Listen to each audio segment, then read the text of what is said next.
Now, I just moved to a city known as Hamilton, so it truly is hammer time for me day in, day out. 8 days a week. Without the pants though. Now, prior to You Can't Touch This, well sure, there have been popular rap songs and albums, but no one had ever managed to truly bring hip-hop to the mainstream. Enter the unlikeliest of heroes, a man named MC Hammer. Now, while dressed in one of the most flamboyant pair of parachute pants you've ever seen, well, this young man sampled hooks from other sources left and right, turning his natural talent as a dancer into a career of a performer, the likes of which we've seldom seen since. Hell, at the time of its release, his sophomore album, Please Hammer, Don't Hurt Him, well, it somehow went on to become the best-selling rap album ever. Now, in the process, Hammer earned himself a $33 million empire, but only a handful of years later, he declared bankruptcy as his spending spiraled totally out of control. Now, if you ever wondered how he spent all that money, you're gonna find out in this video. But until we get there, place your guesses in the comments down below. Now let's get into today's Where Are They Now video.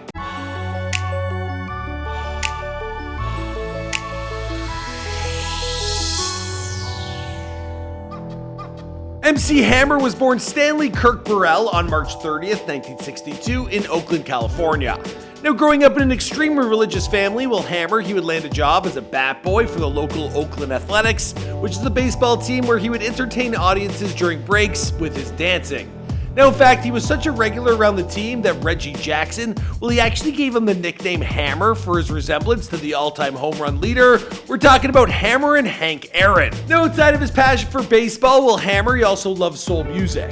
Now, after catching James Brown performing at the Apollo on television when he was only 3 years old, Hammer immediately began emulating his musical idol. That's actually one of my favorite things in show business, the whole James Brown, I'm working myself to death bit. We never made a video on James Brown. I really wish we did. Now, after cutting his teeth on funk and soul, Hammer, he gravitated towards hip-hop.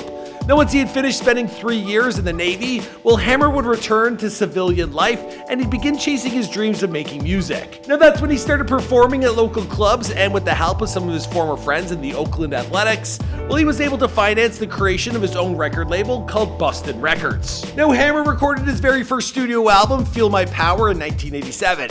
Now, that project, it would make an impression on execs over at Capitol Records, who then signed him to a multi-album deal, the first of which is a reworked version of Feel My Power, now titled Let's Get It Started. Now, thanks to the R&B hit Turn This Mother Out, Let's Get Started would go double platinum and kick off Hammer's career on the right foot. But as impressive as his debut album was, it wouldn't hold a candle to what came next. Hammer's second album for Capitol would turn into his masterpiece. Released in 1990, Please Hammer, Don't Hurt Him, it would become the first hip-hop album to ever sell more than 10 million copies. Now, how did he do it? Come on, you already know the answer. You can't touch this. Now, of course you know the song You Can't Touch This, but you might not know that this was a blatant ripoff of Rick James's seminal hit Super Freak. Well, if you didn't know, now you do. Now, most people, they didn't actually care at the time, but soon enough they would. And, the track, it was just goddamn too catchy. Everyone became obsessed with MC Hammer. Now, the single would dominate the radio and MTV on its path to winning 2 Grammys for Best R&B Song, as well as Best Solo Rap Performance. Now, Hammer's next 2 singles, Have You Seen Her, which was a full-on cover of the Chai Lights original ballad, as well as Pray, which contained the hook from Prince's When Doves Cry, they would continue his reliance on other people's music to produce his own hits. Yet, both of these tracks followed You Can't Touch This onto the top 10. But then the backlash, it would hit. After 3 immensely popular singles, none of which contained much in the way of original composition from the man himself, critics began to refer to Hammer's frequent use of sampling as something more akin to stealing. And then there were those hip-hop purists who almost never took Hammer seriously enough to begin with, who continually pointed out his simplistic and at times, repetitive lyrics. You can't please everyone, but when the mob outweighs the fans, things get ugly. Once the tried and true entertainment merchandising machine cooked into capitalizing on Hammer's mainstream appeal, this resulted in MC Hammer dolls and even Saturday morning cartoon shows. Hollywood was pushing him forward, but people were saying enough is enough. And it seemed at this point in time, almost everyone had their fill of MC Hammer. In other words, it was time for a break. And as a means to retaliate against the criticism, Hammer would drop the MC from his moniker and implement more live instrumentation into his music. And while his third studio album, 1991's Too Legit to Quit, sold relatively well, at this point Hammer's reach, it had exceeded his grasp. Now, his fifth studio album, The Funky Headhunter, would be his last to go platinum, and a year later when he dropped his Inside Out in 1995, would be the final time an album of Hammer's would ever chart. At the height of his power and popularity, Hammer had earned himself a net worth estimated to be around $33 million. Now, he employed a staff of close to 200 people, and he rolled with an entourage that was said to be at least 40 deep. Now, with all of those people in his orbit, Hammer was paying close to $500,000 a month just to support his entire crew. And of course, as someone who broke new ground on the musical front, he wasn't content with simply living in some sprawling estate that already existed.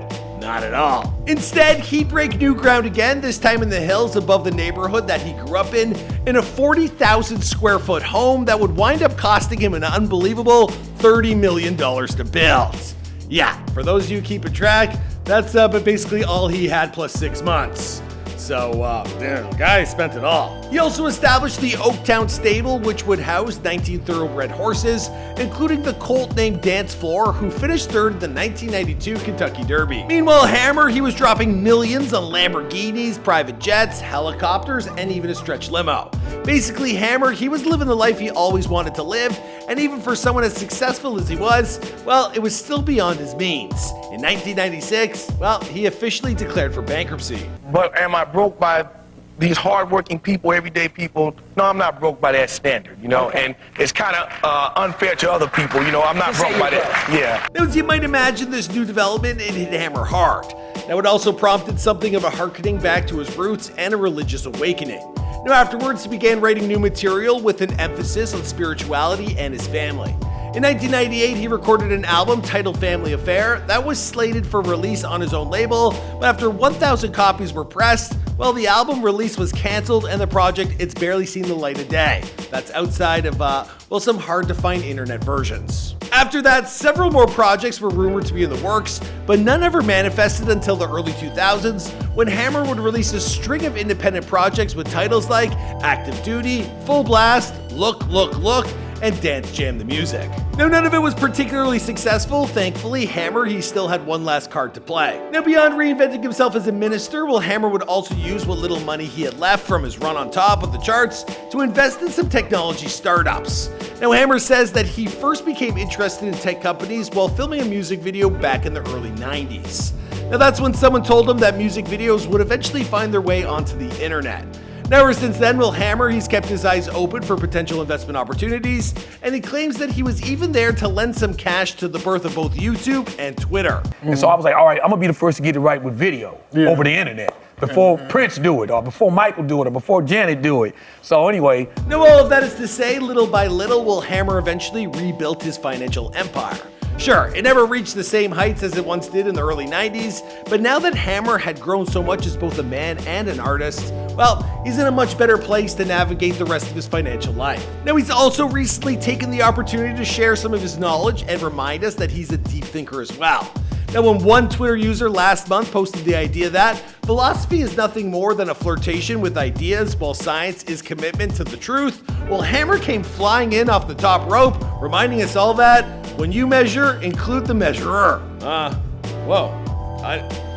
is deep. Went for me. I think what he's trying to get at, as he points out in this tweet, the history of science has been plagued for centuries with individuals perpetuating non-truths. There needs to be a balance. As for whether or not Hammer is ultimately happy with how his life and his career played out, he says that he really wouldn't want things to have turned out any other way. Now, a few years ago, in fact, he told Oprah, "My real true answer is I wouldn't change one thing. I really believe in the butterfly effect, meaning that if I change one thing, everything else changes. So I'm very happy with my decision." Now, every once in a while, Hammer, he'll pop up out of the blue with a new track, like Raider Nation in 2014, and an updated version of his 1990 song, Help the Children, in 2017. Now, you can also catch him over on Instagram, where he regularly posts updates on his whereabouts and the occasional throwback clip from his days when he was at the top of the industry. But no matter what he's doing, it's simply good to see that MC Hammer, he isn't nearly as dead or buried as many people seem to assume. Now, sure, he might still be remembered best for losing all that money and, making parachute pants a thing. And that's a gag sometimes he's still gotta run with. But hey, at least the guy's still got a sense of humor. As for where MC Hammer pops up next, I guess that's a story for another time, because this is Where Are They Now? My name is Mike McCrudden, and it's a pleasure to do this video. I think we were meant to do it back in like 2015, and for whatever reason, we just never got her done. But there you go. Let us know who to feature next in the comments down below, and I'll see you guys in another video. Boom! I'm going back to Hamilton, because it's hammer time. Not that great of a joke, but whatever.